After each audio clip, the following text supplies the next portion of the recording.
Hello everyone and welcome to the Pisces Guide to Pop Culture. I'm of course your host TJ. I wanted to talk briefly today about this book, which I just finished, David Dalglish's The Radiant King, which I very much enjoyed. I have been a fan of Dalglish for a couple years now, ever since I read his series called The Vagrant Gods, which came out over the last couple years, so I knew that this one was going to be pretty spectacular. Now the summary, in short, is a group of siblings on this continent have been blessed with immortality. They end up dying and being reincarnated over and over again.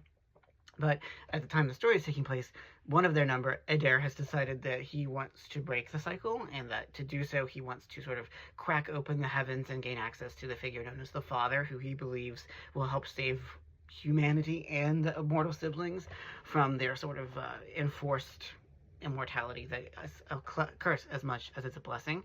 Opposed to him are Farin and Serial, two of his other siblings, who join with this kind of aspiring warrior queen Isabel.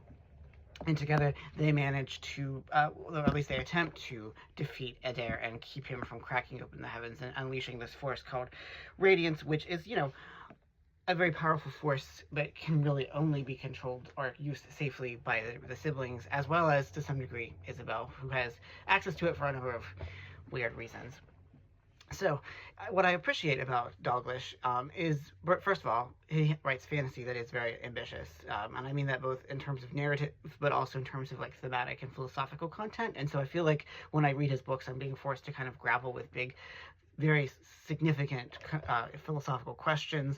What is the nature of humanity? Is humanity salvageable? What happens when you're an immortal being and you're forced to like live these many lifetimes? Would it be worth trying to break the cycle, even if that meant unleashing untold chaos and basically mutations across the world? I don't want to spoil too much, but there's a lot of like grotesquerie, and there's some other interesting pieces of DNA. If you've ever seen Annihilation, I think you'll see a bit of that in this. There's some Lovecraftian, I think, notes to it too, particularly when we get to Adair and his sort of fortress of the Tower Majestic, which has this kind of machinery that he's trying to use to, again, crack open the heavens and reveal humanity to the Father and sort of try to get access to this upper level of truth or escape. Who knows what it is? There's a lot of different other characters. There are other siblings that play into this, the sisters, as well as the non-binary character that kind of only comes in when there's a extended flashback roughly halfway through the book. And so I feel like, we get a good cross-section of what these characters represent and how they engage with the world, and I appreciate that. I love the sort of sibling nature, and how does one's relationship with one's brothers and sisters change over the centuries as one grapples with the specter of one's immortality, but the mortality of the people that you love. And that's something that I think is particularly potent for both Serial and for Farin, both of whom have fallen in love with mortal women and had their hearts broken, as tends to happen when one lives forever and one's beloveds do not. Plot-wise, it is a breathless read. I think that it's one of those novels that really kind of sinks its teeth into you and doesn't let go. You just kind of keep turning the pages, desperate to know what happens next. Character-wise, I really enjoyed getting to spend time with people like Farin, with Serial, with the sisters, even with Adair, who, for all that he is this villainous figure, is not just sort of a cardboard cutout, but genuinely has some real significant beliefs for why he thinks what he's doing is the absolute right thing. Right up until the end of the book, he is absolutely convinced that what he is doing is for the betterment, not just of himself, but for all of humanity and also for the siblings. And so I think that that's really extraordinary. There's some really gruesome bloody battle scenes. There's some, like I said, scenes with mutant creatures. There's all the pieces that you would expect of fantasy.